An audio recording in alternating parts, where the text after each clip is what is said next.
今回のね、機会、せっかく、説明していただける機会、なかなかない機会ですので、ぜひ皆さんよく見てください。あと、質問できる機会でもあるので、今回ね、技術者の方も来ていただけてますので、ぜひ気になったことあったら聞いちゃってください。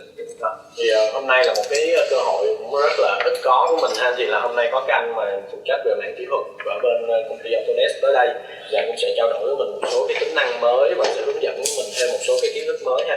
Thì nhân cái cơ hội này nếu mà mình có cái gì trong quá trình mình làm những cái phiên bản mà mình đang sử dụng á, mình có cái gì hỏi ở đây thì mình cũng cố gắng mình tranh thủ mình hỏi được cái gì mình hỏi. 酒井とよ、耳入って焦るよ。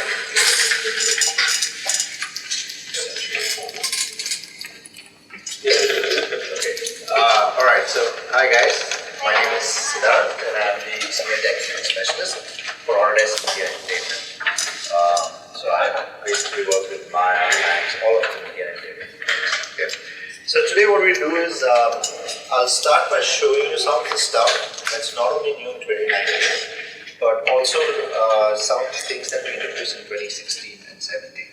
Okay. I know most of you, might not understand English that well. I'll try to speak slowly, but you will see most of the stuff on the screen, so you'll understand. In case someone has any questions, feel free to put up your hands and just ask the questions, right?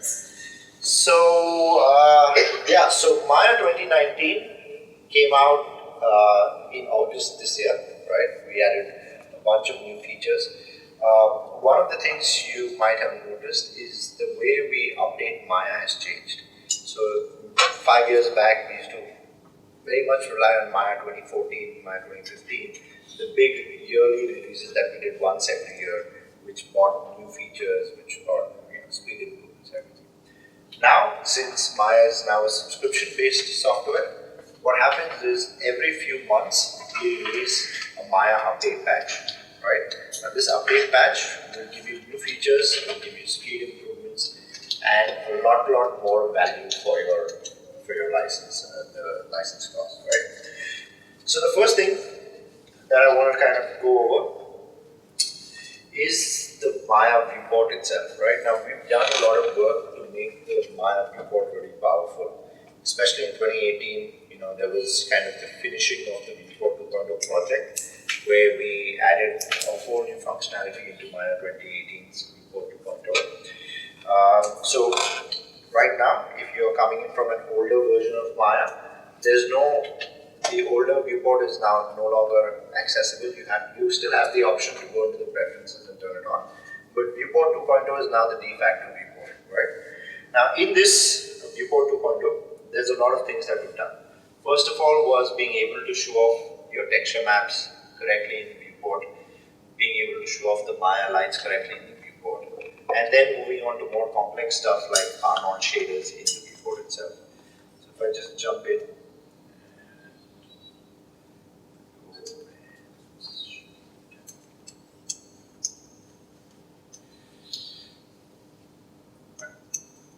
Now, this video will show you the kind of stuff we've done in the viewport. The first thing that we're seeing is the ability to see displacement maps in the viewport itself.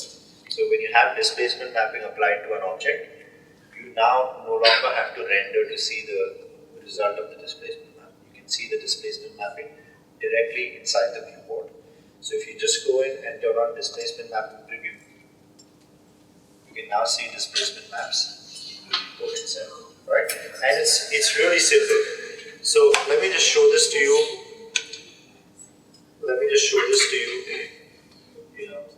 File open and we'll go into my folder.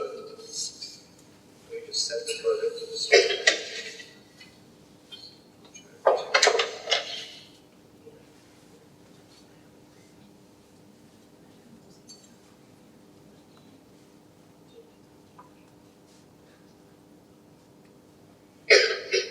Alright, so I have a grid over here. If I jump into the hypershade and I just show off the node, what we have is a simple texture map, right? So we can let's use something like this. Okay. So we have it plugged into the displacement shader, and now if I hit all three, you can see we're able to to see the displacement mapping in the viewport itself. So now when you have a character that's walking on the ground and you have displacement mapping applied for the terrain, you can now see the plant the footsteps or animate the character correctly directly inside the viewport. But that is just one of the things that we've done. So being able to see all of the modeling operations, all of the lights inside the viewport is a big step that we've taken, right? So it gives you really high quality displays. Now, once you've applied your texture maps, once you've applied your materials, your shaders, you still need to go in and do some modeling to kind of go in and tweak the model. You can directly start your modeling operation on top of the texture mapping information or the UV information that you've created. So all of Maya's tools work well in Viewport 2.0. There's no limitation. There's no kind of there's no limit to the kind of stuff you can do. And this is really interesting. So that's an Arnold Skydome light, right? So we're moving the light and you can see the feedback of the light. And ultimately we're trying to get things to a, as close to render level quality. So this is the viewport, this is the render view. Okay? So we're trying to get it very close to the render quality so that you as artist, when you're modeling or you're doing some texturing work, you don't have to keep doing the render to see what it looks like. You can just see the changes that you're making directly inside the viewport, right? Now, other small things, and especially since you guys work in a lot of game projects, games always have transparency mapped objects, right? You might have a polygon, you might have some transparency mapped on it, so that common example is leaves. But Maya never showed off the correct shadows for those transparency mapped objects. You always got that whole object as the shadow rather than showing you just the transparency map. So in Maya 2018, we've added a transparency mapping checkbox where you can go in and turn it on, transparent shadows. Now if you go in and turn on the lights, so I'm just going to turn on the effect of the lights and the shadows, and now you can see we get very accurate transparency mapped objects in the viewport.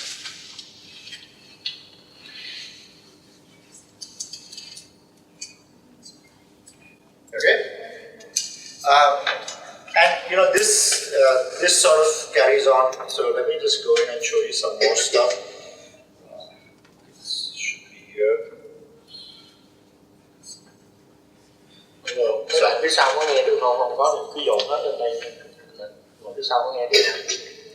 So if you're using Arnold as your renderer, you have full feedback for the Arnold behaviors as well as lights, right? So even if you're using area lights, you get the feedback directly inside the viewport.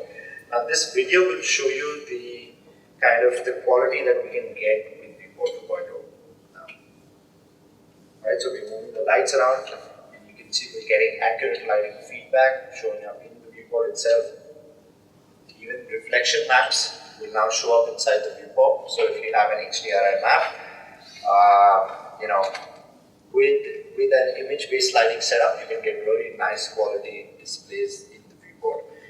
And this will help you in a lot of tasks, like even for instance when you're modeling, when you want to kind of just add some little detail to catch maybe the lights, you're getting the feedback of every modeling operation that you're doing. You're seeing it in its final result state. You're seeing it with the effect of light, you're seeing it with the effect of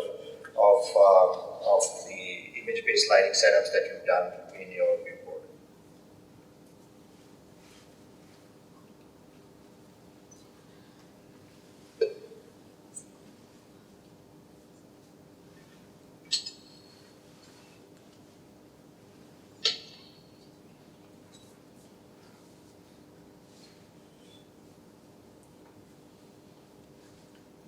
So again, that's just one skydome light that we put in the scene, and we're now showing you off in the viewport.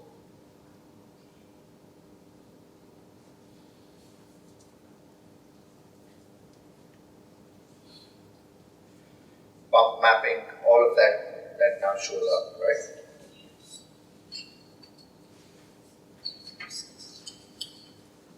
So apart from the viewport, especially when it comes to modeling, one of the other things that we've done is the UV toolsets in Maya. So the UV toolsets, what we did was in Maya 2018, we went in and introduced a whole new UV workflow called the UV toolkit in Maya, right? So if I just jump in, just open up my scene.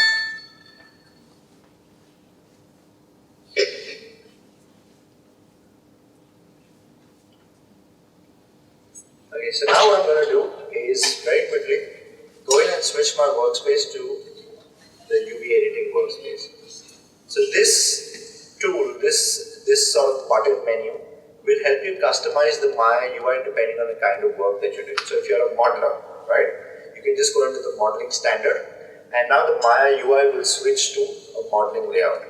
If you're an expert modeler, if you work with the hotkeys, you can go into an expert mode where it just gets rid of all the extra windows in your model. So since we're doing UV editing, I'm just going to switch to this one, and I'm going to go in and just open up this thing. Alright. So we need to lay out UVs on this face object. Alright, so I can quickly go into create a planar projection. Okay. So right now what it's doing is it's done a planar projection, and I have some UV display options. So by clicking this button over here, I can see my front and back facing UVs. So the UVs that are facing towards the camera are colored blue. The UVs that are away from the camera are colored in pink. Right? If I right click on that same button, it will now show me the UV islands as I start to separate. So once I start to make my UV cuts, it will start adding a specific color to each UV island. I also have the ability to see a compression map. Alright? So compression map will show me in which areas are my UVs getting compressed and which areas my UVs are getting stretched. And then finally, without having to actually go in and apply a texture map, I can see my UV distribution by just clicking on this button. Now when I want to go in and start to open up the UVs on my mesh, what I can do is go into UV and use the 3D cut and sew UV tool. Okay, so I'm going to activate the 3D cut and sew UV tool. I'm going to activate symmetry, so I'm going to just turn it into object X, and then I can go in and interactively make my UV cut. So I can go in and start to make this. Alright, so grab over the ear. Now you'll see I've made my cuts on the top of the head and the ear, and then I can go in and start to do this one, maybe that one.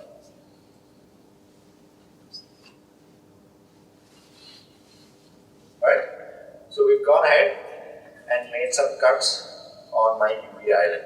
So these are my initial level of cuts, so I can go in, select all these guys, okay, select the islands, and then unfold. Okay.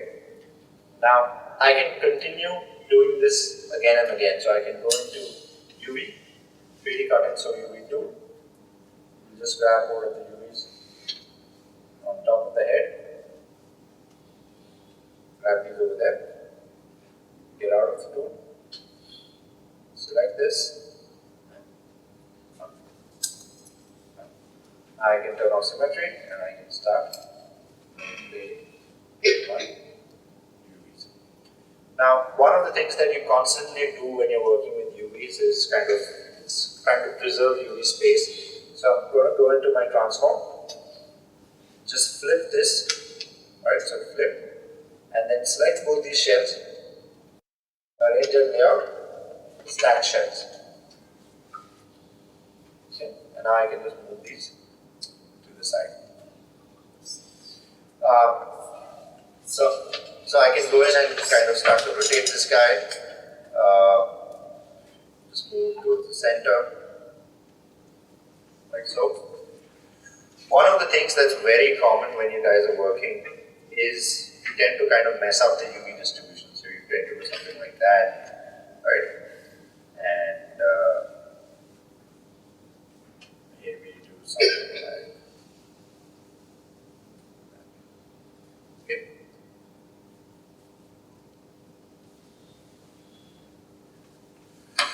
So if I just turn on the checkerboard, I've got a nice looking distribution on the front of the face, but on the sides it's kind of stretching out, right? So I can select the face. I can just go ahead and select the face. Go into pixel density per unit. Get. And set.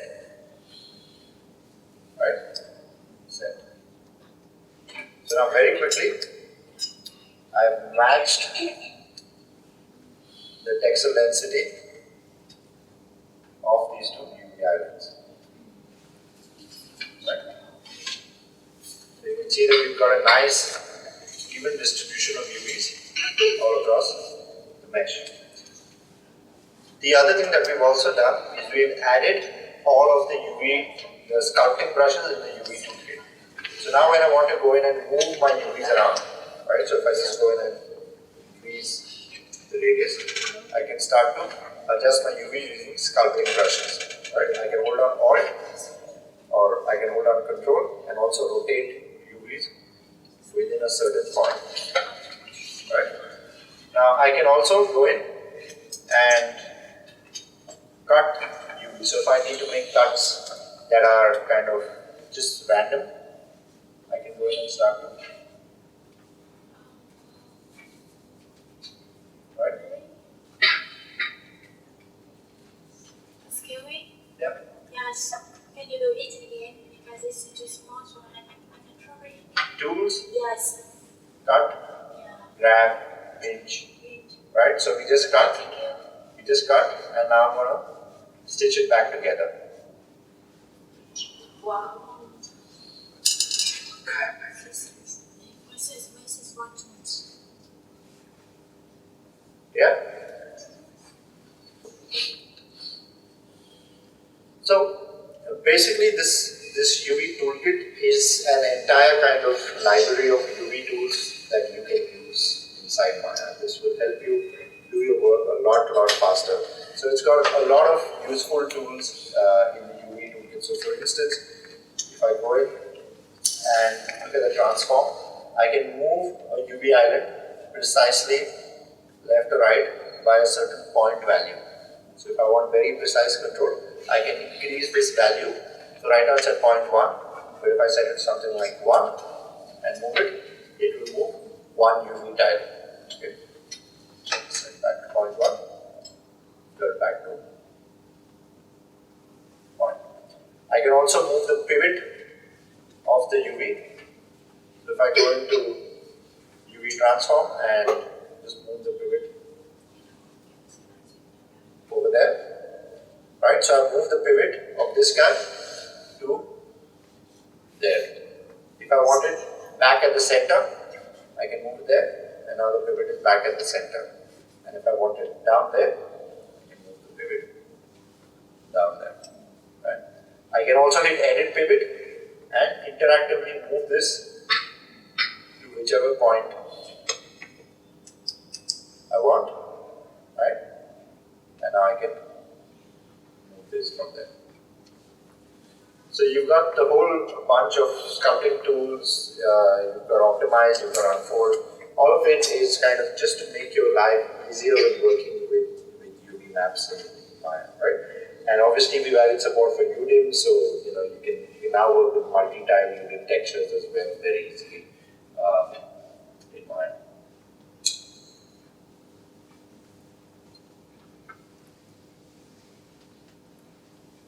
Okay, so let me just do this, and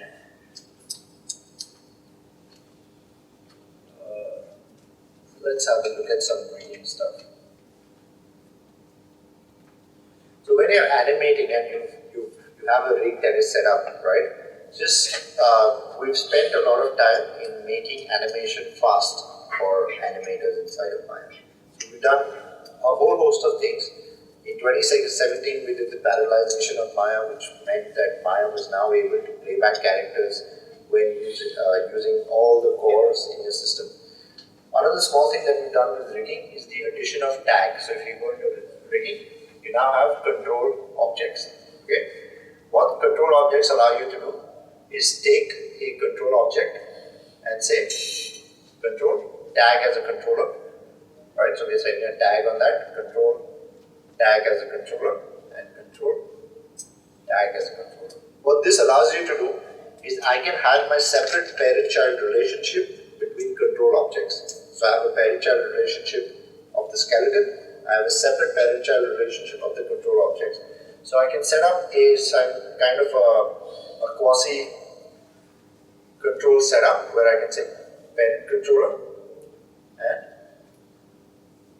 parent controller. So even though they're not in a parent-child relationship, now as an animator, I can use my up-down arrow keys to step through the parent-child hierarchy, right, of only control objects. The other thing that tags also allows you to do is if you select a tag, go into the attributes and just find the tag attribute. You have a visibility mode. Okay. So I'm going to say in show on mouse proximity. Okay. Show on mouse proximity. Show on mouse proximity. So it's all disappeared, correct? But imagine I'm an animator and I'm animating, right? So it's giving me a nice clean display and view. But now as I move it close, it automatically shows the control, right? So I can go in there, move this. I need to activate this control, move that around, right?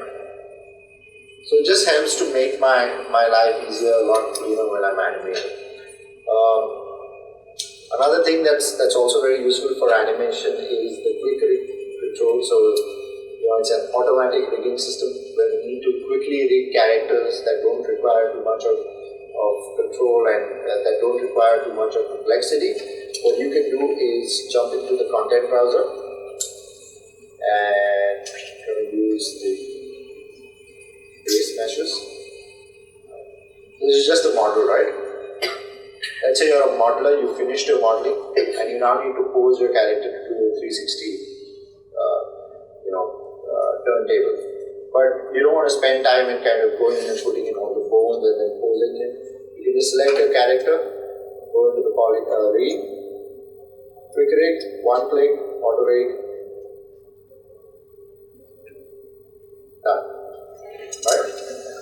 And this is not just got the rig, but it's also done all the skinning for you. Okay. Now, if you want to test your model out, just throw some animations and see if you have added enough definition in the hands, if you've added enough definition on the shoulders. What you can do is this rigging setup has been set up with HIK. So I can go into the content browser, go into the animation example. I have some basic mocap examples and I can use my own library as well. So I need to test out the model maybe just to make sure that there's enough definition, enough detail for definition. So I've got some mocap clips, correct? Right? So now you want to just throw on some animation onto the model to test it out. Just go to source, push over, done.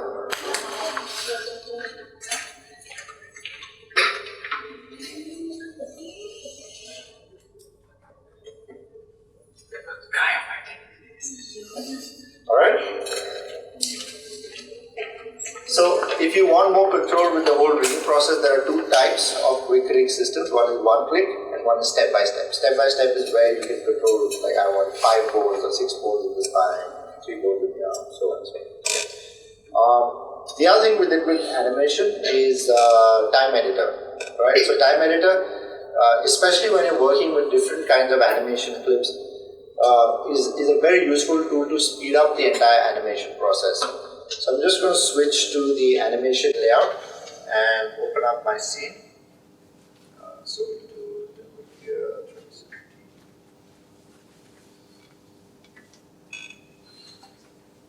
Okay.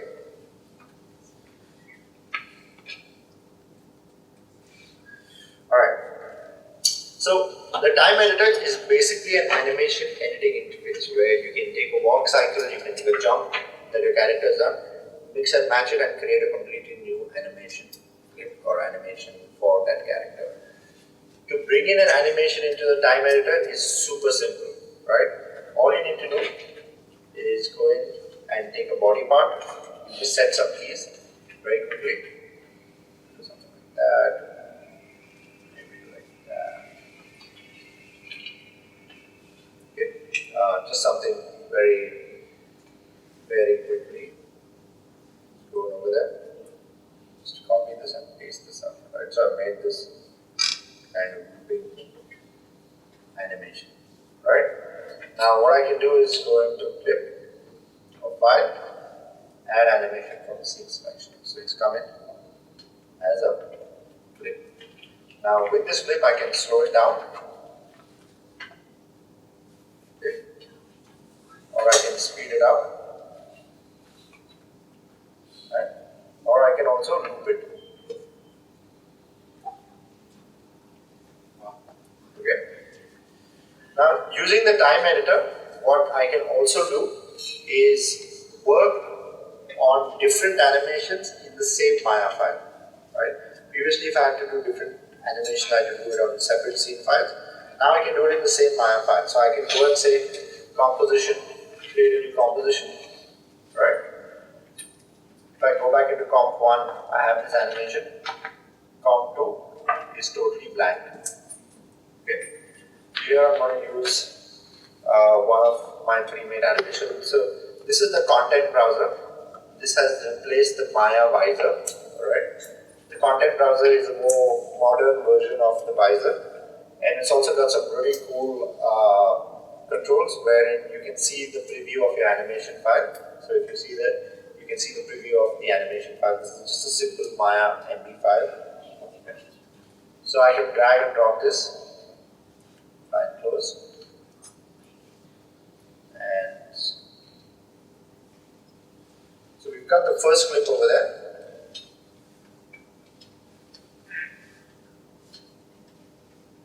Right? And I want to add a second clip, so we'll just use this shooter animation. So the first animation looks like this.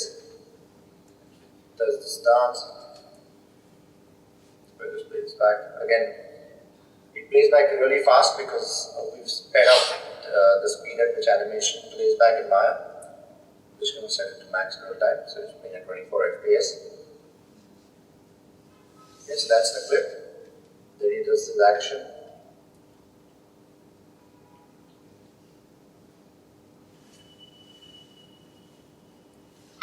Okay.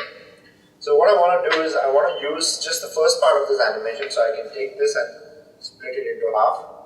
So I've cut the animation into half, right? And I want to merge it with this clip. So in the end of this first clip, you can see he's at a position where his legs are together, hands are up in the air. If I just go forward, I'm going to try to find a similar position between the end of the first clip and just trim this before. Right? So just cut all the animation that I don't need. Now if I just go and do a transition, this will transition from one action to another automatically. But maybe one animation has been done by this artist and another animation has been done by another artist. So they've animated it in different positions, not at 0, 0, 0. One is done somewhere else. So the time editor also comes with automatic clip matching capabilities. So what I can do is select the body part as the reference. Okay. Select the clip, match to previous, match. Alright. So now it's matched the position of my two animations. So now if I just take this and do a transition, right? So we are doing the dance, going into the second clip, right? And then coming back up. So this allows you to quickly, make your animations or set up your animation inside of Maya. Now you can also use stuff like, so if I just take this and make this into a group, I can also do stuff like adding a animation layer. So I'm just going to add a additive layer and just add this. So I think we have this leg going from there to there. Just add this body part. Okay. I'm going to say add selection, and then I'm going to say set key, and we'll set a key at the end, set key, and in the middle, I just want to take his leg and move it up, okay, set key. So now his leg Close. Okay, so we've added some extra animation. Now what I can also do is decide how much of this extra animation I need to add. So right now it's adding the full weight of the extra animation, but I can also dial it down to 0.5. Okay, and now it's kind of adding 50% of that animation. Okay. So I can really create multiple kind of setups over here. One other really useful thing is the ability to work with poses. So when you're starting an animation, if you want to block out your timing, right, your animation timing, you can start saving some key poses and then bringing that into the time editor. So for instance, in the hand, I'm going to use maybe the fist. Right, so we'll just use the fist. And now if I just go into my clip, you'll see we have the hand in a fist position. Now I also have a hand spread out, by and close, and we have a hand snapping to the spread out position. Now when maybe we want him to hold the spread out, so we'll just copy that, paste it over there. Right, so I want him to hold the spread out action till this point on, and then as he does this, I want to use the hand point action, maybe somewhere over there. Okay. So right now it's just snapping from one action to another, holding and then snapping. Right? I can just take this, create transition. Now, transits, holds, and then transits. Okay. So the time editor is basically a great way to kind of speed up your animation workflows. You can have different actions that you can save in a library and then just keep putting it in and applying it to your characters. Apart from that, we've also done a lot of other stuff to make animation faster in Maya. So, the first kind of chunk of the work was done in 2017 and 18. Now, you'll see this very often. If you're animating 10 characters in Maya, the Maya tends to get very slow, right? Maybe you try to hide 7 or 8 or 9 characters and just work on the one, but you never really got the full kind of effect of hiding on the character. So right now, we are seeing about 10-15 characters on screen. We're getting about 13 frames per second.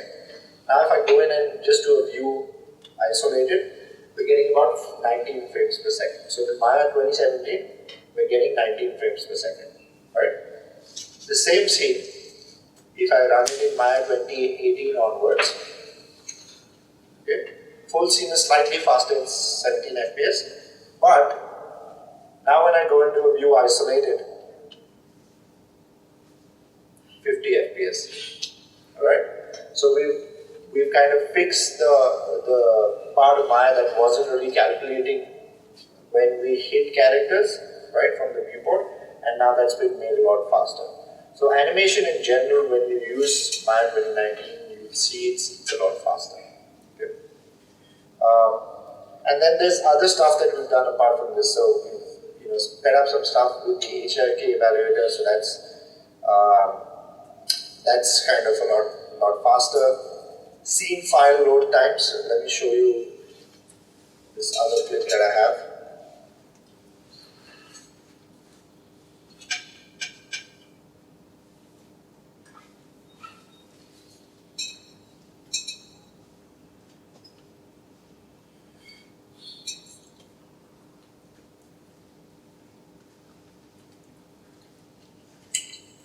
So just the time it takes you to open a scene file in Maya when you compare 2018 and 19 has greatly improved. So we have 2018, Maya 2019, opening up the same scene file.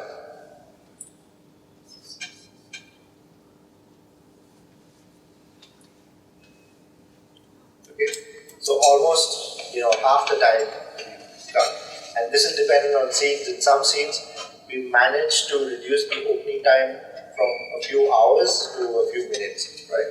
So there's been a lot of work in that part of how Maya kind of goes in and loads up scenes. Just general report stuff will feel a lot faster in 2019.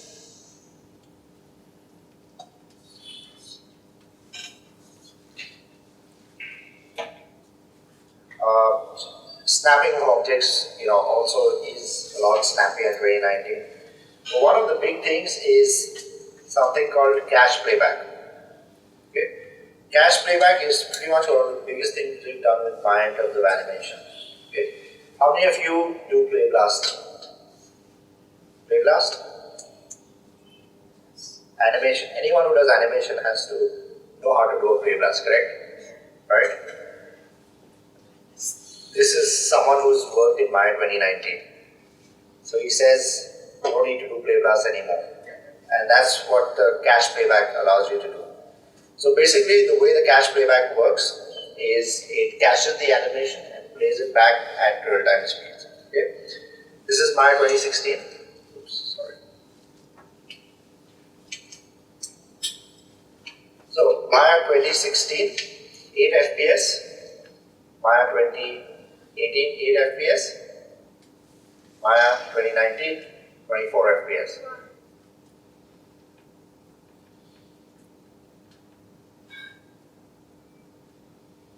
Right.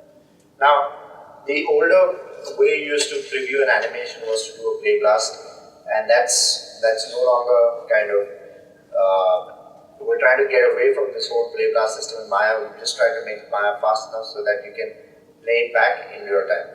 So what happens now in Maya 2019 is you have this button for the cache playback. You need to go in and turn it on, and you get this blue bar in your timeline which will fill up the cache.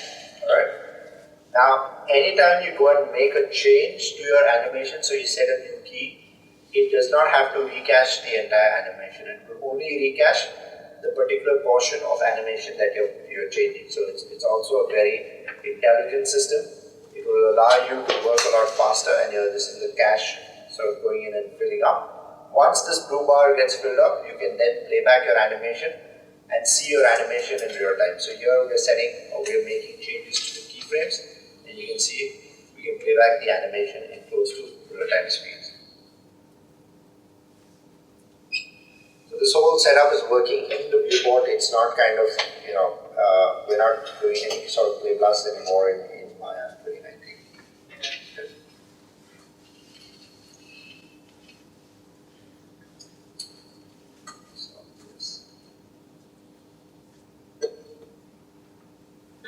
Okay, just before I move on to